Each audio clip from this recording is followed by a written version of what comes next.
اور اپنا احتجاج رجسٹر کرا. اب یہ وہ الفاظ ہیں کہ جو میں اس کو مجھے سمجھ سے قاصر ہوں کہ یہ ایک بندہ جو 9 مئی کو یہ کہہ رہا ہے اور آج وہ کہہ رہا ہے, یہ کیسے ہو سکتا ہے کہ وہ چیز اگر وہ اس دن وہ تو مطلب پری فیبریکیٹڈ تو آپ نہیں کر سکتے نا. جب آپ پاس میں جاتے ہیں اور وہ ان ایڈیٹڈ ہے تو آپ اس کو چینج تو نہیں کر سکتے. تو مے بی آئی ڈونٹ نو کہ کیا ہو رہا ہے کیا نہیں ہو رہا. لیکن مجھے دیکھیں اب لوگوں نے کیا کرنا شروع کر دیا, جو آپ دیکھ لیں نئے ٹرینڈ, یہ نقوی صاحب کراچی سے انہوں نے بھی شروع کیا ہے کہ اب لوگ فری ول کے لحاظ سے کہہ رہے ہیں کہ ہم لوگ ایز اے فری ول ہم یہ بیان دے رہے ہیں اور اس کے بعد اگر کوئی اور بیان آتا ہے ہمارا اس کے تصادم میں تو وہ ہمارا فری بیان نہیں ہوگا, ایز اے فری ول نہیں ہوگا. اب دیکھیں میں یہ سمجھتا ہوں ہم لوگ ایز اے ملک بڑے غلط ڈائریکشن پہ چل پڑے ہیں. ہم لوگ اگر ایک شخص کو یا ایک پارٹی کو یا بعض لوگوں کو ہم کسی وجہ سے ہم ان کو بیچ میں گھسیٹنا چاہتے ہیں, اگر کہیں کوئی غلط ہوا ہے اس کی سزا اپنی جگہ, لیکن اگر کسی کو بیچ میں گھسیٹنا ہے وہ اپنی جگہ. یہ 2-3-4 چیزیں ہم نے دیکھنی سینیٹر صاحب, آپ کو کچھ مختلف نہیں لگا صداقت عباسی کے انٹرویو میں؟ نہیں, پی ٹی آئی تو انہوں نے بھی چھوڑی, سیاست بھی انہوں نے چھیڑی, مختلف کیا آپ کو کیا لگا یا میں بتا دوں؟ دیکھیں مجھے تو 2-3 چیزیں مختلف ہیں. ایک تو انٹرویو کے دوران میں اب مجھے پوری طرح یاد نہیں ہے, لیکن وہ جو انٹرویو لے رہے تھے ان کی ٹائی بدل گئی تھی, کلر بدل گیا تھا. اچھا وہ میں آپ کو بتاتا ہوں, اس وجہ سے تھا پروگرام پہلے کا ریکارڈ ہوا تھا اور پہلے کا ریکارڈ ہوا ہوا تھا جس کی وجہ سے ڈان انتظامیہ نے کچھ عرصے کے لیے سٹینڈ لیا تھا, لیکن وہ سٹینڈ ٹوٹا تھا اور اس کے بعد پھر انہوں نے کہا دیکھیں میں نے آپ کو یہ انٹرویو دکھایا اور اب آپ فیصلہ کر لیں. یہ صداقت عباسی کا یہ کہ ہوا تھا, کوئی ایسا جمپ نہیں تھا, وہ انٹرویو پہلے کا ریکارڈ تھا, وہ انٹرویو کا لنک دیا تھا انہوں نے لاسٹ میں جس کی وجہ سے آپ کو ٹائی چینج ہوئی تھی. میں آپ کو بتاتا ہوں بشرا بی بی والا معاملہ, ابھی تک کسی پریس کانفرنس میں کسی ویڈیو بیان میں بشرا بی بی پہ اس طرح سیدھا اٹیک نہیں ہوا کہ 7 مئی کو انہوں نے زوم میٹنگ کنڈکٹ کی تھی 9 مئی کے حوالے سے. تو آپ کو کہیں سے لگ نہیں رہا کہ نیکسٹ بشرا بی بی ہیں؟ دیکھیں اچھا اس طرح تھا میں جہاں تک دیکھیں فرسٹ آف آل چونکہ میں اس پورے سسٹم کا پارٹ نہیں تھا اس وقت, میں کور کمیٹی یا کسی چیز کا حصہ نہیں ہو, تو مجھے نہیں معلوم کہ وہاں پہ کیا کیا ہوئی ہے, زوم میٹنگ ہوئی ہے نہیں ہوئی ہے, بشرا بی بی صاحبہ نے کہا ہے نہیں کہا, مجھے اس کا نہیں ہے, لیکن this is the first time I have heard of this thing, so I don't know about that. ایک چیز. نمبر 2, دیکھیں یہ جو 9 مئی کو ہوا تھا وہ میرے لحاظ سے that was not a pre-planned thing. وہ کوئی ایسی چیز نہیں تھی کہ جو میں یہ سمجھ سکوں کہ وہ وہ اچانک ہوا تھا وہ تھا. اور جہاں تک مجھے ایسے لگ رہا ہے کہ وہ ساری چیزیں اگر آپ باقی بھی وہ دیکھ لیں, مجھے ایسے لگ رہا ہے کہ وہ ساری چیزیں فی البدی ہوئی تھی. ہاں اس کے بعد جو توڑ پھوڑ ہے وہ بہت غلط ہوا, اس کو کوئی بندہ, کوئی سین آدمی, کوئی بندہ پوری دنیا میں اس کو ایکسپٹ نہیں کر سکتا. That's not acceptable at all, zero tolerance for that. ٹھیک ہے, اور میں سمجھتا ہوں جنہوں نے کیا ہے جو بھی شخص ہیں ارریسپیکٹو آف کون تھے ان کو سزا ضرور ملنی چاہیے, لیکن پہلے یہ تعین کر دینا چاہیے کہ کیا واقعی وہ شخص اس میں پوری طرح انوالو تھا یا نہیں تھا. کیونکہ یہ چیز کر کے ہم کسی بے گناہ کو غلط سزا دینا وہ بھی بہت بڑا جرم ہے. اور اس طریقے سے, لیکن میں یہ سمجھتا ہوں کہ یہ ابھی جو بشرا بی بی کا جو نام آیا ہے, مجھے نہیں خیال کہ she is involved in any kind of politics whatsoever. جس طریقے سے بھی یہ چل رہا ہے نا معاملہ, میں نے ابھی آگے اس کو لے کے چل رہا ہے, میں نے اب ذرا علی گوہر کو شامل کر لوں ذرا گفتگو میں. ایک حساب سے بہت دیر تک بات ہو گئی. پھر آپ علی گوہر صاحب کو لے لیں. آپ کی بیگم, علی گوہر صاحب کی, میری, ہم لوگ کوئی بات کرتے کچھ کرتے ہیں, ہمارے گھر میں کوئی نہ کوئی مشورہ ضرور ہوتا ہے, but that does not mean کہ we are dictated by our wives. یا اس چیز میں مشورہ اور زوم میٹنگ میں بڑا فرق ہوتا ہے سر. جی علی گوہر, میں آپ سے پوچھتا ہوں, میاں صاحب کا سنا تھا کہ سعودی عرب جائیں گے, ادھر کچھ ملاقاتیں ہوں گی, پھر قطر میں بھی کچھ شہزادوں سے ملاقات ہو سکتی ہے, یو اے ای کے اندر بھی ملاقات, اور چین کے لیے بڑی کوشش کی جا رہی تھی. یہ محض ہم نون لیگ کے سوشل میڈیا کی آسپیکٹ بولیں کہ کہیں بات بنی نہیں؟ بالکل, جو بھی میاں صاحب کا پروگرام ہے اس کو باقاعدہ طور پر جو ہے وہ بتایا جاتا ہے کہ یہ ان کا شیڈول ہے, میرا خیال ہے کہ پارٹی کی طرف سے آفیشلی ابھی تک ان کا یہ شیڈول اناؤنس نہیں ہوا کہ انہوں نے راستے میں کس کس ملک میں جانا ہے. یہ سب پیاس رائیاں ہیں, فائنلی شیڈول آ جائے گا. عرفان صدیقی صاحب نے آج کالم میں لکھ دیا نا, جو ان کے ساتھ ہے مسلسل, انہوں نے لکھ دیا کہ کوئی پلان نہیں ہے کہیں جانے کا. میں یہی کہہ رہا ہوں کہ فائنل شیڈول وہی ہوگا جو کسی آفیشیل سورس سے آئے گا. اگر عرفان صدیقی صاحب نے جو شیڈول لکھا ہے وہی ان کا شیڈول ہوگا. اگر ہم یہ کہیں کہ انہوں نے فلاں کنٹری میں جانا تھا, فلاں کنٹری میں جانا تھا, تو وہ آفیشلی پہلے کسی پلیٹ فارم سے بھی یہ بات نشر نہیں کی.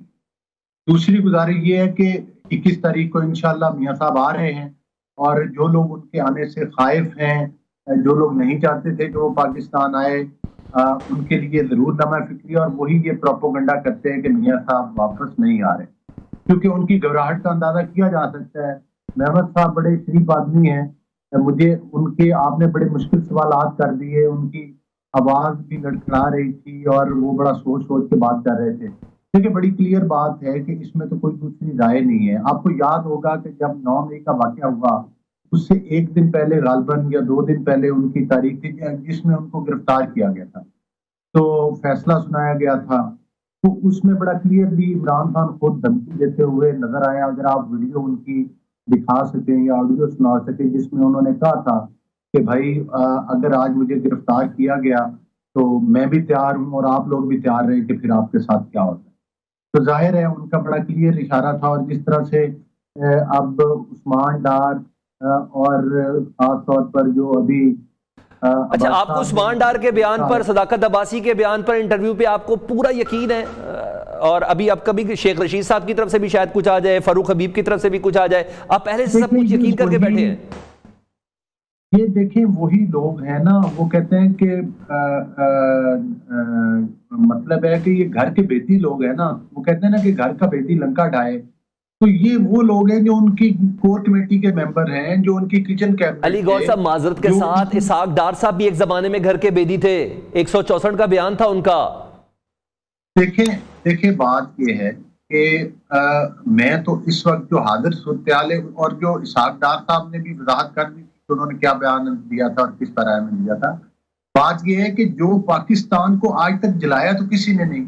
مطلب یہ تو سینیٹر صاحب مان رہے ہیں کہ پاکستان کو جلایا گیا ہے, لیکن مذمت بھی کر رہے ہیں, بڑا سرگنا ہے. اور ان کی اہلیہ کس طرح سے پالیٹکس میں نہیں ہے. وزیر اعلیٰ کا انتخاب وہ چنتی ہیں, اس کے آگے جو فرا گوگی کے ذریعے رابطے ٹرانسفر پوسٹنگ وہ کرواتی رہی ہیں. پورے پاکستان کی پالیٹکس کو پاکستان کا بچہ جانتا ہے کہ پی ٹی آئی کی پالیٹکس کو میں ان کا انفلوئنس جو ہے وہ عمران خان سے بھی زیادہ ہے. تو اس بات سے کون ڈینائی کر سکتا ہے کہ وہ پالیٹکس میں اور کس طرح سے حصہ لیا جائے. اور آپ دیکھ لیں کہ کس طرح سے وہ ہدایات دیتی ہیں کہ گھر کے اندر آ جائیں, کس طرح سے 6 کیرٹ کی انگوٹھیاں مانگنے کی ویڈیو آئی. مقصد یہ ہے کہ جو انہوں نے اپنے اوپر چیئرمین پی ٹی آئی اور ان کی اہلیہ نے ایک لبادہ اوڑا ہوا تھا, جس میں وہ دوسرے لوگوں کو چور چور کہتے تھے, اور اصل سب سے بڑے ڈاکے وہ ڈال رہے تھے. دیکھیں 9 مئی کے واقعات جو ہے وہ پاکستان میں وہ واقعات ہیں جو کہ آج تک پاکستان کے کسی سنگین دشمن نے نہیں کیے, کسی بڑے. بالکل درست ہے, اس کو سب کنڈیمٹ بھی کرتے ہیں, خود پی ٹی آئی بھی کنڈیمٹ کر رہی ہے کہ ذمہ داروں کا تعین کریں, ان کو سخت سے سخت سزا دی جائے. اب جب انویسٹیگیشن ہو رہی ہیں تو چیزیں کھل کے اب سامنے آ رہی ہیں. اب اس میں پریشان ہونے سر ابھی انویسٹیگیشن تو نہیں ہو رہی, ابھی تو ویڈیو پیغامات اور انٹرویو آ رہے ہیں. میں ذرا شامل کر لوں نذیر لغاری صاحب کو. ایک سیکنڈ بعد اب اتنا شارٹ کٹ نہ کریں, جتنا سینیٹر صاحب کو ٹائم دیا اتنی تو گزارش میری سنیں.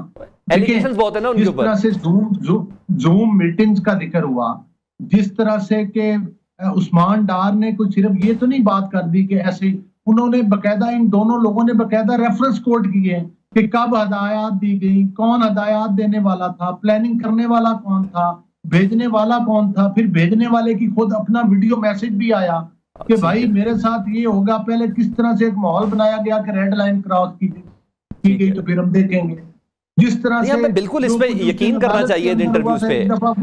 علی گور صاحب ہمیں ان انٹرویوز پہ بھی یقین کرنا چاہیے, لیکن وہ جو والدہ سے ملتے ہوئے چیختے ہوئے رونا واپسی پر اپنی بیٹی سے ملتے ہوئے، بیگم سے ملتے ہوئے، وہ بھی آسپیکٹ دیکھنا ہے کہ ہمیں پورا بھی اتنا بھی یقین نہ ہی کرے تو بہتر ہے، ذرا تھوڑا سا ہمیں تھوڑی پلیس بھی رکھنی چاہیے۔ لغاری صاحب کو شامل کرتا ہوں۔ نذیر لغاری صاحب، کرنا کیا ہے کہ اس طرح کے جو انٹرویوز ہیں یہ پاکستان تحریک انصاف کو، ان کے چیئرمین کو، عوام کے سامنے کوئی بڑا نقصان دے پائیں گے؟ آپ سمجھتے ہیں یہ پوزیشن ہے جس طریقے سے کنڈکٹ کیا جا رہا ہے انٹرویوز کو، ویڈیو بیانات کو، پریس کانفرنسز کو؟ میرے خیال میں کہ یہ ایک روایت پہلے بھی رہی ہے، جب پارٹیوں پر کریک ڈاؤن ہوتا ہے تو اس طرح کی چیزیں لائی جاتی ہیں اور اس طرح کے لوگوں کو سامنے لایا جاتا ہے۔ لگتا یہ ہے کہ یہ بہت ہی پختہ قسم کے لوگ ہیں، منجھے ہوئے لوگ ہیں اور بڑے تجربہ کار لوگ ہیں اور وفادار لوگ ہیں، اور پھر وہ آتے ہیں اور اس طرح کے بیانات دیتے ہیں۔ یہ پہلا واقعہ نہیں ہے، کسی ایک پارٹی کے ساتھ نہیں ہو رہا ہے، اس سے پہلے بھی کئی پارٹیوں کے ساتھ ایسا ہو چکا ہے کہ اس طرح کے اعترافات ہوئے ہیں، اور اس طرح کے اعترافات جو ہیں وہ ہوئے ہیں جب ایم کیو ایم کے خلاف کارروائی ہو رہی تھی تو جنرل نصیر اللہ بابر کارروائی کر رہے تھے، تو اس وقت یہ ہوتا تھا کہ لوگوں کو لایا جاتا تھا اور لوگ اسٹیٹمنٹ دیتے تھے، اور پہلے ان کی پوزیشن اور ان کی حیثیت کے بارے میں بتایا جاتا تھا، پھر ان کا اسٹیٹمنٹ آتا تھا اور پھر ایک بڑا بیان چلتا تھا، لیکن اس بیان نے کچھ نہیں کیا۔ لیکن اصل نقصان جو تھا وہ جس شخصیت کے بارے میں ہو رہی ہوتی تھی، اصل نقصان اس شخصیت نے کیا ہوتا تھا۔ اگر آپ وہ تقریر دیکھیں جو پریس کلب میں ہوئی تھی اور ایم کیو ایم کے جو قائد تھے انہوں نے جو تقریر کی تھی، اگر وہ سن لیں تو پھر آپ کو اور کسی چیز کو سننے کی ضرورت نہیں ہے۔ اور یہ ساری چیزیں جو اس سے پہلے ہوئیں یا بعد میں، انہوں نے خود ہی اپنے اوپر جو ہے یہ چیزیں ثابت کی اور خود ہی اس ساری پوزیشن میں چلے گئے جس پوزیشن میں آج وہ بیٹھے ہوئے ہیں۔ ان کے ساتھ بھی ایسا ہی ہوا ہے۔ بہت افسوسناک بات ہے، سیاست میں اس انتہا تک نہیں جانا چاہیے جس انتہا تک وہ گئے یا ان کو لے جایا گیا۔ میں اب بھی سمجھتا ہوں لغاری صاحب، میں آپ کی گفتگو کو آگے بڑھانا چاہتا ہوں، صرف تمہیدی کوئسچن ایک بیچ میں، اگر آپ ایم کیو ایم کی اس تقریر سے جو الطاف حسین صاحب کی تھی اس سے کمپیریزن کریں نا، وہ تقریر تو آن ایئر گئی۔ عمران خان صاحب کی تو ایسی کوئی بات بھی آن ایئر نہیں گئی جس پہ انہوں نے کسی فوجی تنصیبات پر حملے کے حوالے سے بات کی ہو، جی ایچ کیو پر حملے کے حوالے سے بات کی ہو، یا جناح اس حملے کے حوالے سے بات کی ہو، ایسی تو کوئی چیز بھی نہیں گئی۔ یہ تو ہمیں ویڈیوز کے ذریعے پتہ چل رہا ہے اور یہ تو ہمیں انٹرویوز کے ذریعے پتہ چل رہا ہے، دونوں کا کمپیریزن اس حد تک کیسے ہو سکتا ہے؟ آپ اپنا نقطہ نظر دے دیں، پھر میں ایک جملہ کہوں گا، آپ جی پوری سر، بات کر لیں۔ جی سر، میں صرف آپ کو ایک ضمنی کوشچن دیا تھا، پلیز۔ میں سن چکا ہوں آپ کی بات، یہ میں بہت دفعہ اور بھی سن چکا ہوں، یہ بات ہو چکی ہے۔ میں جو عرض کر رہا ہوں وہ یہ ہے کہ 9 مئی ہو چکا، 9 مئی کے واقعات ہو چکے، جی ایچ کیو پر اٹیک ہو چکا اور کور کمانڈر ہاؤس پر اٹیک ہو چکا، وہ جو ایم ایم عالم کا جہاز تھا اسے جلا دیا گیا، جو سرگودا میں جو کچھ ہوا وہ ہوتا رہا، 200 انسٹالیشن پر جو کچھ اٹیک ہوا وہ ہو گیا۔ اس ہو جانے کے بعد یہ سب کچھ ہو گیا، وہ 9 کو ہوا، پھر 10 آئی، پھر 11 آئی، پھر ان جناب کو لے جایا گیا سپریم کورٹ کے ایک خصوصی حکم کے تحت کہ جناب گیسٹ ہاؤس میں لے جائیں، 8-10 دوست ان کے ساتھ بیٹھیں، ان کے ساتھ گپ شپ کریں، ان کو پہلے کہا گیا گڈ ٹو سی یو، پھر بڑے محبت کا اظہار کیا گیا، پھر ان کو اس طرح سے بھیجا گیا، پھر وہاں سے وہ اگلے دن پہنچے اور ہائی کورٹ میں جا کر ساری دنیا کے سامنے، میڈیا کے سامنے انہوں نے یہ فرمایا کہ یہ رد عمل تھا اور اگر مجھے دوبارہ گرفتار کیا گیا تو یہی کچھ ہوگا جو 9 مئی کو ہوا۔ تو آپ اس کو کیا کہیں گے؟ یہ کیا چیز، یہ اعتراف نہیں ہے؟ یہ بات سامنے نہیں آتی ہے کہ یہ بات انہوں نے کی یا نہیں کی؟ انہوں نے خود کہا کہ جو کچھ ہوا ہے 9 مئی کو وہ دوبارہ ہوگا اگر مجھے دوبارہ گرفتار کیا گیا۔ وہ تو نہیں ہو سکا، اس لیے کہ اسٹیٹ جاگ رہی تھی، اسٹیٹ نے اپنے میجرز کر لیے تھے، اپنے آپ کو اسٹیٹ نے بچانے کے لیے تمام جو اقدامات ہیں وہ کر لیے تھے، وہ پھر نہیں ہو سکا۔ گرفتاری بھی ہوئی اور گرفتاری کے بعد بھی سب کچھ ہوا، ٹرائل بھی ہوا، جیل بھی گئے، یہ سب کچھ ہوا ہے، ایک جیل سے دوسری جیل میں آئے۔ اب وہ سارا کچھ جو ہے، یہ میں نہیں کہہ رہا ہوں کہ تھیسس کے بعد اینٹی تھیسس آیا پھر سنتھسس ہو گیا، ابھی نہیں ہوا ہے سنتھسس۔ اب یہ صورتحال میں نہیں کہتا ہوں کہ یہ صورتحال اسی طرح چلے گی، لیکن یہ تجربات پہلے بھی ہو چکے ہیں، بعد میں بھی ہو چکے ہیں۔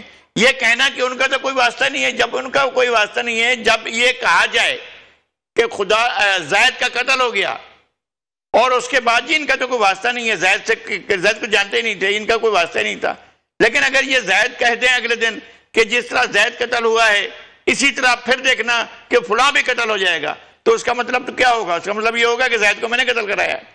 کیا اس کا کیا مطلب ہے؟ اس کا مطلب وارننگ بھی ہو سکتا ہے. اس کا مطلب وارننگ بھی ہو سکتا ہے. یہ پھر بھی کورٹس کو ثابت کرنا چاہیے اور کورٹس میں یہ بات جانی چاہیے، لیکن انہوں نے اپنی زبان سے کہا، خود کہا کہ جو کچھ 9 مئی کو ہوا وہ دوبارہ ہوگا اگر مجھے دوبارہ گرفتار کیا گیا. تو اس کا کیا مطلب ہے؟ نہیں، اس کا یہ بھی مطلب ہے کہ ماضی سے بھی سبق سیکھا جا سکتا ہے. ایک بریک لیتے ہیں، بریک کے بعد دوبارہ حاضر ہوتے ہیں. Welcome back. Senator Humayun Mahmood صاحب، جتنی گفتگو مجھے ابھی تک نذیر لغاری صاحب سے میری ہوئی وہ بالکل کنونس ہے، چاہے اس کے وہ کہتے ہیں کہ باقی فیصلہ عدالت کو کرنا چاہیے. نون لیگ تو ویسے ہی کافی زیادہ کنونس ہو چکی ہے کہ سب کچھ عمران خان صاحب کی وجہ سے ہوا، اور اب جبکہ پورا بتایا جا رہا ہے کہ 1 سال تک ذہن سازی کرتے رہے، اور یہ بات کوئی اور نہیں، یہ صاحب خود بتا رہے ہیں، صداقت عباسی صاحب. تو اب تو یہ جو ہونا تھا وہ تو ہو چکا، اب اس نقصان کی بھرپائی کیسے ہوگی؟ آپ کیا سمجھتے ہیں کہ آپ صحیح پیرامیٹرز کے اوپر چل رہے ہیں؟ یہی حل ہے جو آپ نکالنے کی کوشش کر رہے ہیں؟ دیکھیں، اس طرح ہے کہ جو آگے ہوگا وہ بیسڈ کرتا ہے جو پیچھے ہوا ہے، کیونکہ اس میں آپ نے سزا کا تعین کرنا ہے کہ کیا ان لوگوں نے غلطی کی ہے یا نہیں کی ہے. تو this is a part of an ongoing process, اور اس کی بیسس پہ ایک ڈیسیجن ہوگا. اب نذیر لغاری صاحب نے جو باتیں کی ہیں، میں سمجھتا ہوں کہ ایک عام انسان جو ہوگا نا، جب وہ یہ ساری چیزیں دیکھے گا تو وہ اسی طرح پرزیوم کرے گا جیسے نذیر لغاری صاحب کر رہے ہیں کہ 11 مئی کو جو خان صاحب نے کہا تھا. اچھا، لیکن جو ایک تھوڑا سا اس کے اندر ایک چیز مجھے سمجھ نہیں آتی، اور مجھے اس کو ذرا دیکھنا پڑے گا، اس کو اسیس کرنا پڑے گا ان آرڈر ٹو ایویلویٹ کہ وہ جو ہوا ہے وہ کس لحاظ سے ہوا ہے. اچھا، اب ہم آ جاتے ہیں 9 مئی کو، آ جاتے ہیں 9 مئی کو کیا ہوا. 9 مئی کو چیئرمین تحریک انصاف لاہور سے چلے، انہوں نے 2 ویڈیو ریکارڈنگ بھیجی. ایک انہوں نے اپنے ورکرز کے لیے، جس میں انہوں نے کہا تھا کہ آپ لوگوں کو آنے کی ضرورت نہیں ہے، میں جا رہا ہوں اور آپ لوگ پلیز مت آئے، اور پرامن اپنا احتجاج ضرور نوٹ کروائے. یہ انہوں نے ایک ویڈیو ریکارڈ کیا تھا. دوسرا انہوں نے کہا تھا نکلتے ہوئے وہ اسٹیبلشمنٹ اور جو گورنمنٹ تھی اس وقت کی، ان کو کہا تھا کہ دیکھو میں آ رہا ہوں، میں اس جگہ پہ کورٹ میں ہوں گا، آپ لوگ مجھے اپنا جو وارنٹ آف گرفتاری ہے وہ دکھا کے مجھے گرفتار کر لیں. تو انہوں نے کوئی، اور جب آپ گئے تھے تو ان کے ساتھ کوئی لوگ نہیں تھے، کچھ نہیں تھے، صرف ان کے وکلا کی ٹیم تھی، اور وہ وہاں پہ بڑے آرام سے بیٹھے ہوئے تھے. اور جب یہ ساری چیزیں ہو رہی تھی تو وہ ایکچولی ہنس رہے تھے کہ کیا ہو رہا ہے، یہ باہر کیا توڑ پھوڑ ہو رہی ہے. تو وہ چیزیں اب بات آ جاتی ہے، وہ 9 مئی کو ان کو اٹھا کے لے جاتے ہیں اور رکھ دیتے ہیں آپ پولیس لائن کے اندر. اچھا، 9 مئی سے لے کے 10 مئی اور 11 مئی آئی ایم ناٹ شیور کہ ان کو کتنی انفارمیشن ملی ہے کہ کیا ہوا ہے، کیا نہیں ہوا، کس لحاظ سے ہوا ہے، کتنی توڑ پھوڑ ہوئی ہے، جان بوجھ کے ہوئی ہے، انجانے میں کیا، ان کو کتنی انفارمیشن ہے. تو جو بیان انہوں نے کہا تھا، انہوں نے اس میں 2 چیزیں کی تھی. ایک تو انہوں نے کہا تھا کہ جو اگر کوئی توڑ پھوڑ ہوئی ہے تو انہوں نے اس کی مذمت کی تھی، لیکن آئی ایم ناٹ شیور کہ ان کو کتنا. رہی بات یہ کہ انہوں نے، جو میری نظر ہے، میری سوچ ہے، اب ہو سکتا ہے میں بائس ہوں، لیکن میری سوچ کیا ہے؟ میری سوچ یہ ہے کہ ایک شخص کو یہ پتا ہوا ہے کہ وہاں پہ ایک ریئیکشن آیا ہے، تو انہوں نے اس ریئیکشن کا کہا تھا کیا، لیکن انہوں نے یہ نہیں دیکھا تھا کہ وہ ریئیکشن کس نوعیت کا، بیکاز ان کے اوپر نہ ان کے پاس موبائل فون، نہ ان کے پاس وہ کسی لائر کا ایکسس نہیں، کسی چیز کا ایکسس نہیں. صاحب، یہ تو آپ بینیفٹ آف ڈاؤٹ دے رہے ہیں نا، مگر اسی جگہ پہ عمران خان صاحب نے یہ بھی کہا تھا کہ اگر میرے ساتھ جو سلوک کیا، اگر جو اٹھا کے لے کے گئے تھے، اگر عوام نے ان کی طرف نہیں جانا تھا تو پھر کس کی طرف جاتے؟ یہ بھی تو انہوں نے ہی کہا تھا. دیکھیے میری بات سنیں، میں آپ کو ایک بات بتاتا ہوں. اگر آپ ذرا ریوائنڈ کر لیتے، تھوڑا سا ریوائنڈ کر لیتے، 25 مئی پچھلے سال چلے جاتے یا اس دوران میں چلے جاتے، وہاں پہ بھی اگر آپ دیکھیں پشاور میں کور کمانڈر کے گھر کے باہر احتجاج ہوا تھا، لیکن پرامن احتجاج ہوا تھا، کوئی توڑ پھوڑ نہیں ہوئی تھی. اس سے پہلے بھی احتجاج ہوئے ہیں اور صرف پرامن احتجاج ہوئے ہیں، کوئی توڑ پھوڑ نہیں ہوئی ہے. تو یہ چیزیں کر کے اگر آپ دیکھا جائے، میں پرزیوم یہ کروں گا کہ وہ پرامن احتجاج کے لحاظ سے تھا. ان کو شاید اگر ان کو یہ پتا ہو، دیکھیں میں کوئی 17-18 سال سے and I work closely with ہم،